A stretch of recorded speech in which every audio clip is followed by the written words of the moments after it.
Tras casi un año, la inflación en Argentina vuelve a bajar con fuerza. Veámoslo.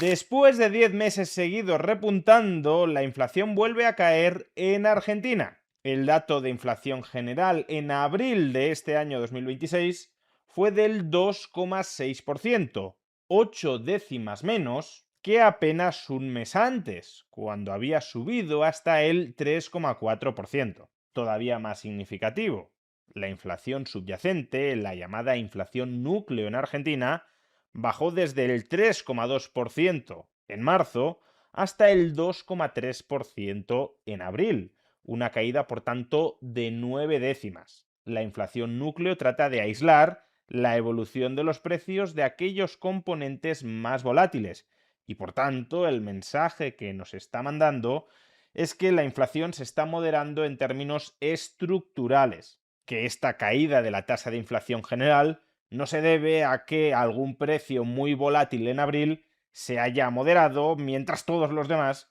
están en aumento. No, la moderación de precios es generalizada y estructural.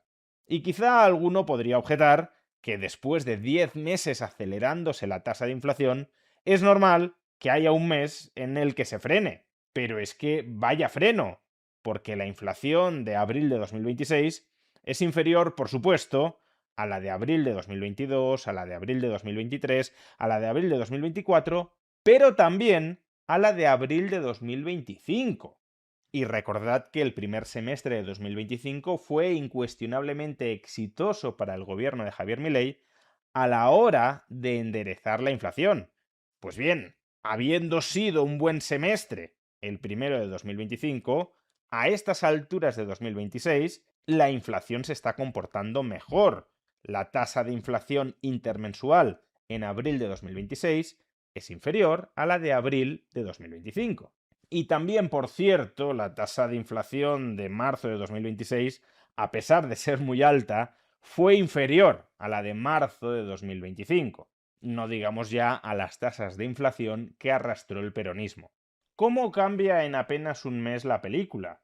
Hace 30 días estábamos escuchando a muchas voces críticas con el gobierno decir que su plan de estabilización monetaria había fracasado estrepitosamente porque la inflación llevaba 10 meses acelerándose. Se obviaba claro que a pesar de llevar 10 meses acelerándose, la caída había sido impresionante. No olvidéis que Javier Milei recibió en noviembre de 2023 una tasa de inflación intermensual del 12,8% y se le estaba adjudicando un fracaso por el hecho de que en marzo de 2026 la tasa de inflación fuera del 3,4%, inferior incluso a la tasa de inflación de marzo de 2025, como acabamos de decir. No solo eso, como ya expusimos en el vídeo que dedicamos a analizar estos 10 meses de subida continuada de la inflación en Argentina, lo que los críticos estaban ignorando con toda claridad es que los procesos de desinflación nunca son lineales. Es absurdo esperar que la tasa de inflación mejore siempre mes tras mes, que no haya algunos periodos de retroceso en ese proceso de estabilización de los precios. Y es que estamos hablando de estabilizar el valor de unas divisas que tienen un problema de reputación, de credibilidad social gigantesco.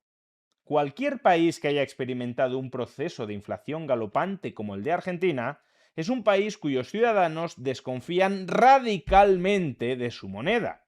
¿Y eso qué significa? Pues que aunque llegue un gobierno responsable, con un buen plan de estabilización monetario, destinado a acabar con la inflación, sus ciudadanos van a seguir sin fiarse de esa moneda, porque eso es lo que les dicta la historia, eso es lo que les enseña su experiencia, que determinadas monedas como el peso son monedas que siempre regresan a las andadas inflacionistas. Puede haber un periodo de tranquilidad en el que la inflación no se dispare, pero esa inflación galopante siempre termina regresando. Y por ello los ciudadanos no están dispuestos a atesorar esas divisas poco creíbles de manera mansa, sin vigilarlas activamente, mirándolas siempre por el rabillo del ojo esperando que en cualquier momento regrese la inflación.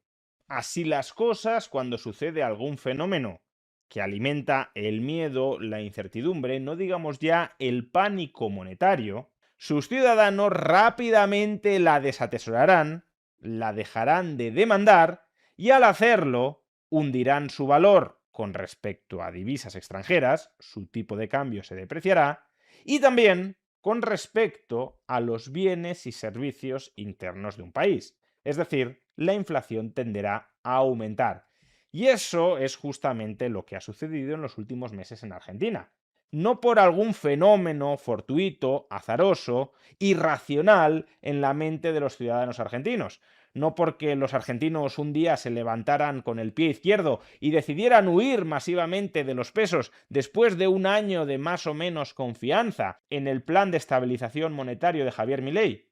No, no. En el caso de Argentina, sabemos a ciencia cierta cuál fue la causa que disparó el pánico monetario y que puso fin al proceso de desinflación que se venía gestando a lo largo del año 2025.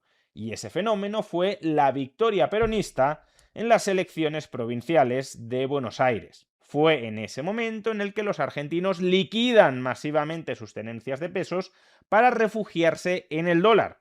Y eso provoca la depreciación del peso frente al dólar y, por tanto, la importación de inflación interna que hasta hace unos meses aún se estaba dejando notar. Es decir, esta pausa de 10 meses en el proceso de desinflación argentino es en gran medida atribuible al llamado riesgo Kuka. No estoy diciendo que el gobierno no hubiese podido hacer las cosas mejor. Sí, estoy diciendo que la responsabilidad básica de la pausa desinflacionaria es el riesgo Kuka. Y ahí está precisamente la paradoja. Los mismos peronistas que criticaban al gobierno por haber fracasado a la hora de estabilizar la inflación son los responsables últimos de haberla alimentado. Pero bueno, no os preocupéis, que ahora que ha regresado el proceso de desinflación, y por tanto que ya no van a poder seguir repitiendo que el plan de estabilización monetario ha fracasado, pues ahora se van a replegar y atacarán por otro frente. Por ejemplo, el frente de que han conseguido domar la inflación a costa de destrozar la economía, obviando todo lo que sea necesario, como que el nivel de actividad económica de Argentina en 2026 está por encima del año 2023. Lo cual no significa ni mucho menos que las cosas en Argentina estén bien. La inflación sigue siendo muy alta, la fragilidad y el miedo inversor sigue siendo muy elevado.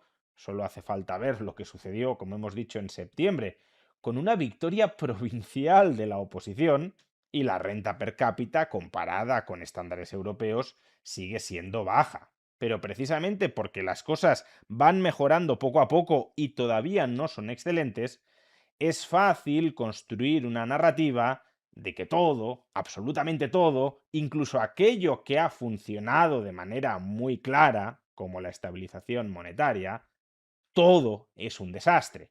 Y el problema está en que esas narrativas propagandísticas pueden terminar convirtiéndose en profecías autocumplidas. Porque si termina calando entre la población que todo es un desastre, que el plan económico, incluyendo el plan de estabilización monetario, ha fracasado, pues entonces las opciones de victoria peronista van a aumentar.